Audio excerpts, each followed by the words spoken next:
नमस्कार दोस्तों। कल्पना कीजिए एक डॉक्टर जो दिन भर मरीजों की सेवा करता है, उनकी जान बचाता है, और वही आदमी रात में जहर या बम बनाकर लोगों को मारने की साजिश भी रचता है। ये कोई फिल्म का खलनायक नहीं है, बल्कि कड़वी हकीकत है। सवाल है कि जब समाज का सबसे शिक्षित और सम्मानित तबका, जिसे हम धरती का भगवान कहते हैं, यानी डॉक्टर्स, जब आतंकवाद के नेटवर्क का हिस्सा बन जाते हैं, तो भरोसा किस पर किया जाए। हाल के दिनों में फरीदाबाद से AK-47 राइफल्स और 350 ग्राम अमोनियम नाइट्रेट की बरामदगी, दिल्ली के लाल किले में विस्फोट और जम्मू कश्मीर से हैदराबाद तक डॉक्टरों की गिरफ्तारियां, ये सब एक खतरनाक व्हाइट कॉलर टेरर का हिस्सा हैं। जैश-ए मोहम्मद, अल-कायदा, इंडियन सब कॉन्टिनेंट और ISIS जैसे ग्रुप्स अब शिक्षित प्रोफेशनल्स की भर्ती कर रहे हैं, लेकिन इसकी जड़ें सीधे झारखंड और उसकी राजधानी रांची से भी जुड़ती हैं। सबसे पहले नेशनल पिक्चर को समझते हैं। 10 नवंबर 2025 को दिल्ली के रेड फोर्ट मेट्रो स्टेशन के पास एक I-20 कार में विस्फोट होता है। इस विस्फोट में 12 लोग मारे जाते हैं। इनमें एक उसी कार में था जिसमें धमाका हुआ। दर्जनों मासूम लोग घायल हुए। NIA की जांच में जैश-ए-मोहम्मद और अंसार गजवातुल हिंद का व्हाइट कॉलर मॉड्यूल सामने आया। इसमें कम से कम 8 डॉक्टर शामिल निकले। पुलवामा का डॉक्टर उमर नबी, जिस I-20 कार में ब्लास्ट हुआ, उसे उमर ही चला रहा था। उमर की पहचान DNA से कंफर्म हुई। दूसरा डॉक्टर मुजम्मिल गनाई भी पुलवामा का ही है, रेकी में एक्सपर्ट बताया जाता है।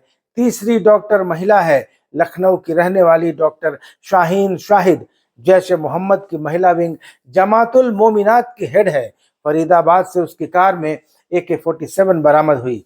लखनऊ का ही डॉक्टर परवेज अंसारी, जिसने IED सप्लाई की थी। यूपी के सहारनपुर का डॉक्टर अदील, जिसका कोड नेम रेडर है। पुलवामा का ही डॉक्टर साजिद अहमद मल्ला, जो फरीदाबाद मॉड्यूल का पूर्व सहयोगी है। हैदराबाद का डॉक्टर अहमद मोहिउद्दीन, जिसके पास से गुजरात ATS ने रिसिन नाम का जहर पकड़ा, वह मंदिर के प्रसाद में जहर मिलाकर हजारों लोगों को मारने की साजिश रच रहा था। सहारनपुर से एक और डॉक्टर की गिरफ्तारी हुई, जो पिस्टल्स और पॉइजन मटेरियल्स के साथ पकड़ा गया।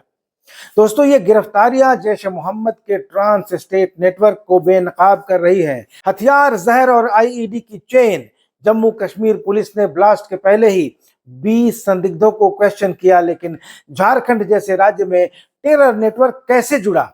आदिवासी बहुल झारखंड लंबे समय से नक्सलवाद का गढ़ रहा, लेकिन 2024-25 में इस्लामिस्ट टेरर का एक नया चेहरा उभरा। लगातार कई ऐसे मामले सामने आए जिनसे लगा कि झारखंड, खास करके इसकी राजधानी रांची को भर्ती, फंडिंग और ट्रेनिंग के जरिए टेरर हब बनाने की कोशिश हो रही है। अगस्त 2024 में रांची में अल-कायदा इंस्पायर्ड मॉड्यूल बस्ट किया गया। दिल्ली पुलिस के स्पेशल सेल NIA और झारखंड ATS ने एक ज्वाइंट ऑपरेशन में 14 संदिग्धों को गिरफ्तार किया और मास्टरमाइंड निकला। रांची के एक प्रमुख अस्पताल में रेडियोलॉजिस्ट डॉक्टर इश्तियाक अहमद, जो रांची के बरियातू थाने के बिल्कुल पास जोड़ा तालाब के इलाके में रहता था। इस मॉड्यूल में 8 लोकल लोग थे जो खिलाफत यानी इस्लामिक स्टेट स्थापित करने की साजिश रच रहे थे। इश्तियाक चान्हो के जंगलों में टेरर ट्रेनिंग सेंटर खोलने की प्लानिंग कर रहा था। IED मेकिंग, शूटिंग और रेडिकलाइजेशन। उसके लैपटॉप से AQIS propaganda videos, signal lab पर फंडिंग लिंक्स और राजस्थान, यूपी और झारखंड के टारगेट्स मिले। इश्तियाक MBBS और MD डॉक्टर था, लेकिन रेडिकल वेबसाइट से प्रभावित हो गया। इसके अलावा सितंबर 2025 में दिल्ली पुलिस और झारखंड ATS ने रांची के लोअर बाजार पुलिस स्टेशन के पास एक हॉस्टल में रेड की। कई संदिग्धों से पूछताछ हुई, डिटेन किए गए, जो जैश-ए-मोहम्मद के लिंक वाले थे। जांच में रांची को फंड ट्रांसफर हब के रूप में पाया गया। हवाला के जरिए विदेशी फंड्स ISIS और अल-कायदा इस्लामिक स्टेट को भेजे जाते। 2025 में धनबाद ATS ने 4 लोगों को गिरफ्तार किया, जो हिजबुल तहरीर जैसे टेरर ग्रुप से लिंक्ड थे। मई 2025 में अम्मार यशर धनबाद से पकड़ा गया, उसका हिजबुल तहरीर का लिंक निकला। अप्रैल में ही पहलगाम टेरर अटैक कनेक्शन पर धनबाद में 3 लोगों की गिरफ्तारी हुई। दोस्तों, ये केस दिखाते हैं कि झारखंड में अब नक्सल समस्या भले ही खात्मे की ओर हो, लेकिन यह राज अब मदरसों, हॉस्टल्स और प्रोफेशनल्स के जरिए इस्लामिस्ट रेडिकलाइजेशन का सेंटर बनता जा रहा है। एक और शॉकिंग केस की बात करते हैं। सितंबर 2025 में अशहर दानिश एक लॉज से पकड़ा गया। वह एसएससी की तैयारी का बहाना बनाकर रह रहा था। दानिश का आईएसआईएस के साथ लिंक निकला। वह पाकिस्तान से हैंडल किए जा रहे पैन इंडिया टेरर मॉड्यूल का हेड था। दिल्ली पुलिस के एडिशनल कमिश्नर प्रमोद सिंह कुशवाहा के मुताबिक दानिश इस पूरे नेटवर्क का सेंट्रल लीडर था। उसकी पहचान संगठन में गजवा लीडर के तौर पर थी और उसका कोड नेम सीईओ था। दानिश के पास बम मेकिंग मटेरियल पोटेशियम नाइट्रेट मिला। दानिश जिहाद फंड के नाम पर चंदा भी जमा करता था। जनवरी 2025 में दिल्ली पुलिस ने AQIS लिंक के संदेह में शहबाज अंसारी को लोहरदगा के पास से गिरफ्तार किया।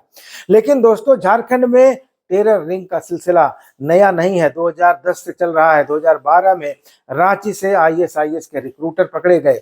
2019 में NIA ने रांची में एक मदरसे से AQIS मॉड्यूल बस्ट किया। रांची के सेंट जेवियर्स कॉलेज से पढ़ाई कर चुके फैजान अंसारी को गिरफ्तार किया गया था।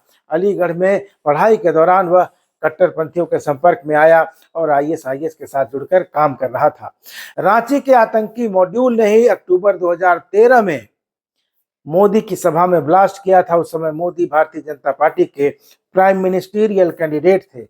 इसके पहले इम्तियाज अंसारी के तैयार किए गए इसी मॉड्यूल ने बोध गया में भी बम धमाका किया था। इसके पहले इंडियन मुजाहिदीन से जुड़े कांडों में रांची के मजहर इमाम की गिरफ्तारी हुई थी। भटकल बंधुओं ने भी रांची में कई महीने तक शरण ली थी। इस बात की भी पुष्टि जांच में हुई थी। दोस्तों, डॉक्टरों के टेरर लिंक की बात करें तो 2007 के ग्लासगो ब्लास्ट में भारतीय डॉक्टर शामिल निकले थे। 2015 में बेंगलुरु के एक डॉक्टर का इंडियन मुजाहिदीन से लिंक निकला था। केरल में ISIS से जुड़ा था एक डॉक्टर। दोस्तों, जब PhD होल्डर अबू बकर अल बगदादी से लेकर सर्जन आयमान अल जवाहिरी तक आतंकी सरगना बने तो सवाल फिर वही है जो शुरू में था कि भरोसा किस पर किया जाए। जब रांची का डॉक्टर इश्तियाक जंगल में ट्रेनिंग प्लान करता है या लॉज में SSC की तैयारी करने वाला दानिश बम बनाने लगता है, तो यह बताता है कि आतंक का चेहरा बदल गया है। दिन में जो डॉक्टर किसी मरीज की जान बचाता दिखता है, हो सकता है वह रात में सैकड़ों मासूमों की जान लेने की प्लानिंग कर रहा हो। दोस्तों, मोदी सरकार आने के बाद आतंकी घटनाओं में 69% की कमी आई है, लेकिन लाल किला की घटना गवाह है कि अभी भी काफी इंटेलिजेंस गैप्स हैं। ये केस हमें आगाह करते हैं, लेकिन सवाल भी छोड़ते हैं कि आखिर भरोसा किस पर करें। दोस्तों, अपनी राय कमेंट बॉक्स में जरूर जाकर शेयर कीजिए। वीडियो अच्छा लगा हो तो लाइक कीजिए, शेयर कीजिए और चैनल को सब्सक्राइब जरूर कर लीजिए। जय हिंद।